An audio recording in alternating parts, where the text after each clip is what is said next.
Да, јас ќе се држам, се разбира, до точката на дневен ред, ама бидејќи почнавме историски спомени да евоцираме, само морам да подсетам на нешто што е важно.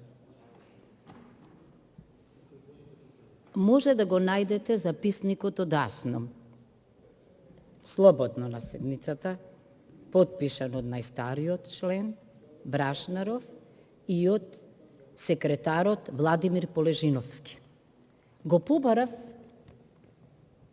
записникот од вашиот минат избор и него го нема. Значи, подсетувам, мора да има записник од 27-ми, има записник во делот со кој председавал господинот Велјановски и потоа нема ништо. Зошто е историското подсетување, бидејќи не смееме денеска, се радувам дека вие тоа нема да го дозволите и не се случи овој пат, што е добра околност, грубо да се прекрши деловникот, бидејќи, да подсетам, тогаш требаше да председава најстариот, мислам Манојловски беше, се откажа, деловникот вели тогаш дека те се оди по старост, ама господинот, инаку професор, интересна работа, Ферит Мухич, не баре крал, му го пренесе правото на председавање на господинот Мисовски. Потенцирам, тоа е спротивно на член 9 од деловникот, што значи дека тоа фрла сенка на вашиот избор. Ве молам да се држиме до процедурата. Тоа е првото. Второто,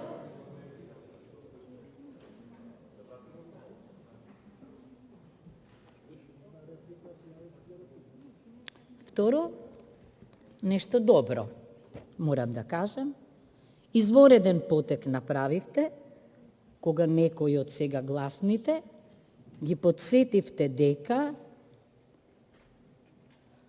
на денот на верификацијата на нивниот мандат како пратеници, тоа е нотирано и во записникот, и во извештајот, во стенограмските белешки, велите, со оглед на тоа што на председателот на владата и на одреден број на членови на владата денеска им е верифициран мандатот за пратеници, согласно член 8 став 1 од изборниот законник, им престануваат функциите во владата на Република Македонија. Фама волант.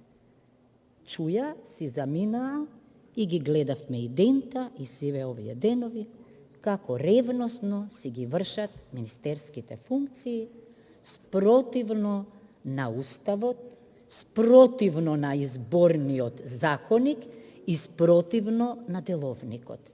Е многу научно и етички звучеше тогаш коментарот на еден мој колега кој велеше ова е за кривично санкционирање, слично нешто 2016 година, ама сега тоа не важи. Значи, на многу чуден начин го кршите најважното демократско начело, темелната вредност, поделба на власта, и не може во вас да бидат во симбиоза пратеникот и министерот. Всушност, единствени пратеници што се активни овие колку денови се министрите. Ем пратеници, ем министри, не гледам реакција ниту од Уставен суд, ниту од антикорупцијска комисија, и тоа ме збунува.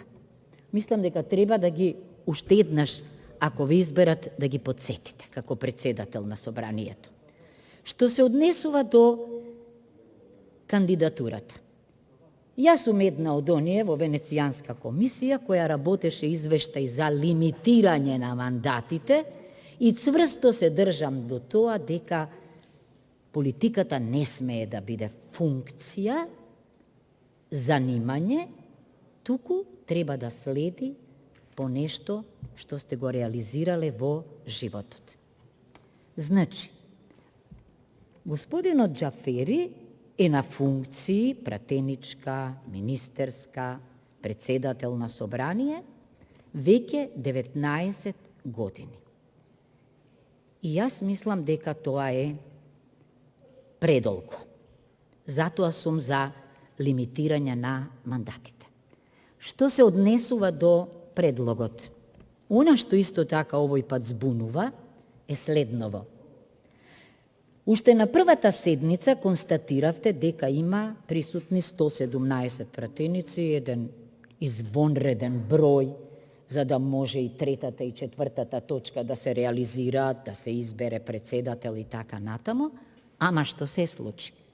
Всушност, вас, во моментов, владата како да ве октроира, и тоа како единствен кандидат, зошто нема други кандидати, знаеме, заради 61 глас немање, зошто го кажувам ова? Председателот мора да биде од првиот момент човек на парламентот, не човек на владата. А функцијата председател на собрание, за жал, влезе во пазарењето околу функциите. И тоа не е добро, како почеток. Се надевам дека спротивното ќе го докажете, штитејќи ја се разбира опозицијата, оти без неа нема демократија.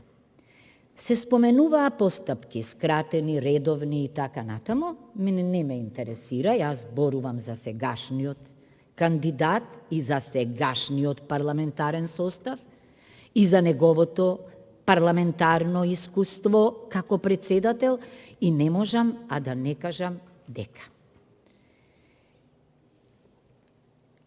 европското знаме неколку пати беше злоупотребено, бидејќи јасно е дека кога предлагате закон со европско знаме, мора прецизно да ја наведете директивата со точка, со подпис и така натаму. Во спротивно, чуварот на процедурата, председателот, тогаш господинот Џафери, мора да го врати тој закон на владата со назнака дека најдоцна во рок од 15 дена мора да ја наведе директивата, во спротивно како да не е поднесен. Тоа не се случуваше. Да споменам само законот за употреба на јазиците и всушност на место да оди на матичната комисија политички систем, завршуваше каде? Во комисијата, фамозна, најактивна комисијата за европски прашања. Значи, понатаму, се случи во ова собрание уставна промена, спротивна на уставот, бидејќи повторно председателот како прв човек по референдумскиот резултат, кој што е многу сличен на оној од 2004 година, бидејќи тој беше неуспешен референдум, со право не достигаше вториот услов, доколку значи гласале мнозинството од електоратот, односно од запишаните, се случи и овој пат. И уште слушам, верглаат пратеници, министри, дека бројки споменуваат дека референдумот бил успешен. Не. И што требаше тогаш председателот да каже?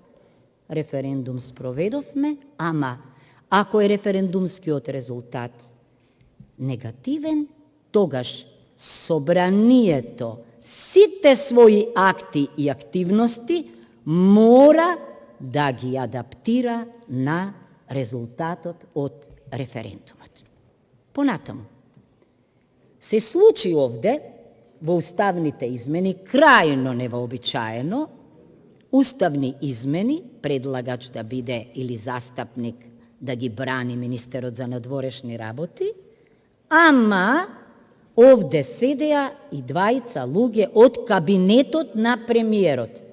Потенцирам, повереник може да биде само некој кој што е избран и именуван, значи не може луѓе од кабинетот на премиерот.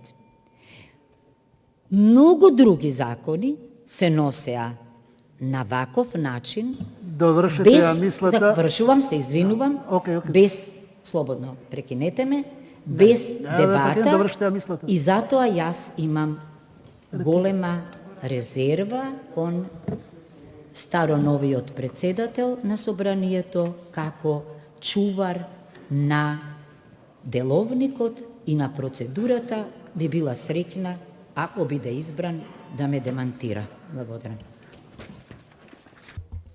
Процедуралниот дел